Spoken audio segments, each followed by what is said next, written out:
Создание организации под названием Фонд поддержки выходцев Таджикистана в Российской Федерации главной целью являлся правовая защита для трудовых мигрантов. Если правовая защита для трудовых мигрантов на тот момент, в 2001 году, это порядка были 800 тысяч наших соотечественников, почти миллион. Но они нуждались именно в помощи наших соотечественников, которые имели закалку советского государства. Потому что первые, которые ушли из Таджикистана, в тот момент после гражданской войны, это люди, которые были имеющие образование высшего, среднего. Но поскольку наши граждане стали их количество энное, можно назвать, на территории государства, фонд имел цель в дальнейшем создания или иметь печатный орган. И в 2005 году, после кропотливой работы наших соотечественников, в частности волонтеров фонда, мы решили создать газету. Газета для того, чтобы наши могли читать. Тогда вообще не было хорошо, интернет даже не был устроено. Люди хотели читать. Люди не получили вообще информации. И благодаря нашей газете, в 999 тысяч штук в месяц, ежемесячная газета была. А в газете главное в чем? В частности, ущемление их прав. Тяжелые положения даже были наших соотечественников, отбывавших наказания в тюрьмах, пропавшие без вести. На поиски своих детей приезжали с Таджикистана, в частности, особенно когда женщины приезжали искать своих детей здесь. Это все мы фиксировали в одно время и публиковали, раздавали нашим гражданам. Общероссийское общественное движение – это единственная организация на постпространстве СНГ, в частности, Республики Средняя Азия. Именно таджики достигли. Именно эта организация, те люди, которые мне помогали, они достигли самого главного, получили регистрацию Министерства юстиции Российской под названием Общероссийское общественное движение «Таджикские труды и мигранты». А печатным органом, соответственно, стал газета «Голос Таджикистана». «Голос Таджикистана» создался 8 сентября, как раз накануне суверенитета Таджикистана, 9 сентября. Вот мы празднуем ежегодно, празднуем 8 августа, но поэтому мы перевели сейчас на декабрь месяц, чтобы у нас возможности появились сегодня говорить о телевидении. Вот одновременно и отметить день десятилетия, и отметить, соответственно, связано с тем, что открытие телевидения, интернет. Поскольку вы знаете прекрасно, что наши граждане хотят получить правильную информацию. Вот наши журналисты с помощью вас, соответственно, другими, дают сегодня возможность, дают кислород нашим гражданам правильно действовать. И канал телевизионный, это будет мощнейший канал, как наша газета. Это начальная стадия, это старт молодых. Будет еженедельно выходить, еженедельно на час, на полтора, на два, ту информацию, которую должны получить наши граждане, о работе, о деятельности не только руководителя диаспоры Шарипова, а членов, о волонтеров, о региональных представителей. И самих мигрантов, такие положения находятся, чтобы они именно не шли в той пути, который их обманывают. Здесь будет более демократично. Поэтому народные газеты мы называем, когда в государстве создается народное государство.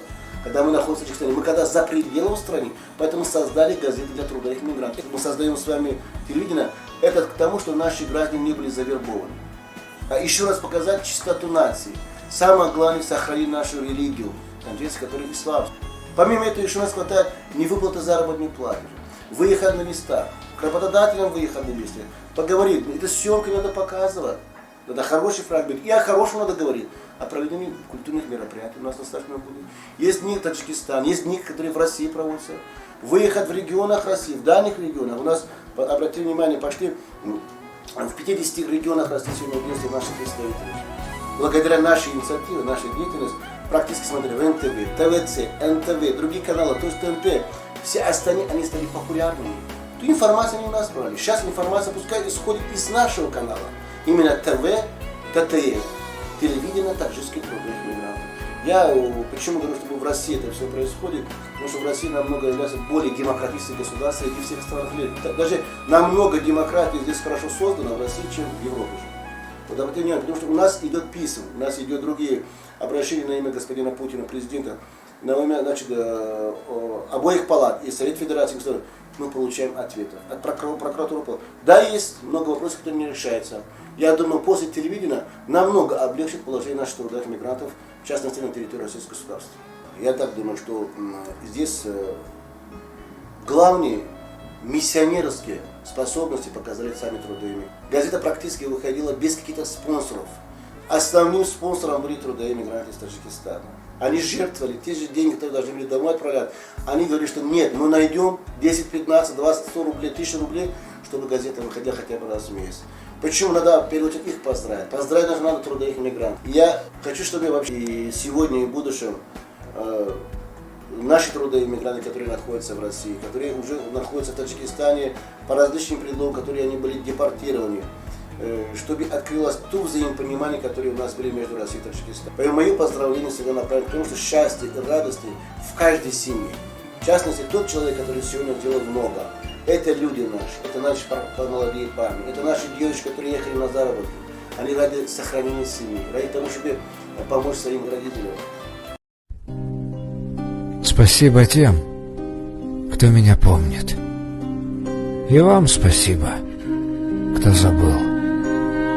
Спасибо тем, кому не нужен,